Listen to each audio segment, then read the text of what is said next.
Hey guys, Matt here. Today I'm going to get through most of the rest of Hebrews 7, then we'll finish it up tomorrow, Lord willing.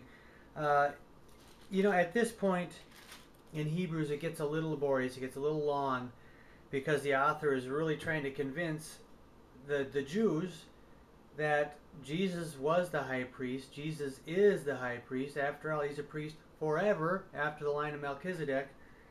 And these guys wanted to go back to the old Levitical law, the old sacrifices and all of that.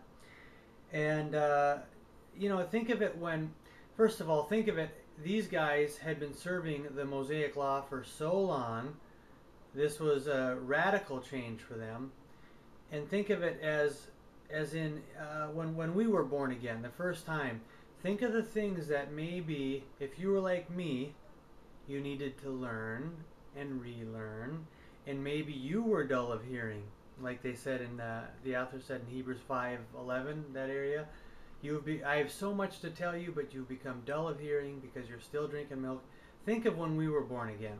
Some of you might still be going through this. I know I was in there for that phase for a while. So that's what he's doing here. He's repeatedly telling them over and over so it sinks in. So bear with me as we go through this. So yesterday we saw he's trying to establish that Melchizedek is a greater line, and that even Levi, in theory, tithed through Abraham to Melchizedek. So that's really getting their attention, right? Because they really looked to Levi because he was the Levitical line for the priesthood, Aaron being the first high priest, and then Abraham is the father of their faith. So now we see in verse 11, now if perfection had been attainable through the Levitical priesthood, for under it the people received the law, what further need would there have been for another priest to arise after the order of Melchizedek, rather than one named after the order of Aaron? So and he's saying, hey, if the Levitical law was all that, if the Mosaic law satisfied us, if it led us to perfection, why would we need this Jesus? Why would we need this Jesus who's in the line of Melchizedek? Why would we need this Melchizedek line? He answers the question coming up here. Verse 12, for when there is a change in the priesthood, there is necessarily a change in the law as well. So he's setting up to say, hey, we're no longer under the law, now we're under grace. For one of whom these things are spoken belonged to another tribe, that's Jesus, from which no one has ever served from the altar, that's the tribe of Judah. For it is evident that our Lord was descended from Judah, and in connection with that, the tribe of Moses said nothing about priests.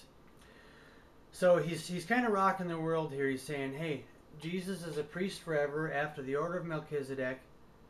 But just so you know, Jesus was from the line of Judah, the Davidic line, the kingly line. But there's something unique going on here. This is a new day. This is a changing of the guard. This is a new priest. And when we get a new priest, we get new laws. Let's read on here. Verse 15. This becomes more evident when another priest arises in the likeness of Melchizedek, that's Jesus, who has become a high priest not on the basis of legal requirement concerning bodily descent. In other words, he didn't descend from the legal requirement from the Levitical line, but by the power of indestructible life. Jesus is a high priest forever. Why? Well, because he never died. He defeated death. He tasted death and defeated it. See, Aaron died. Aaron's son died. The next person who took over died. Jesus never died. Why?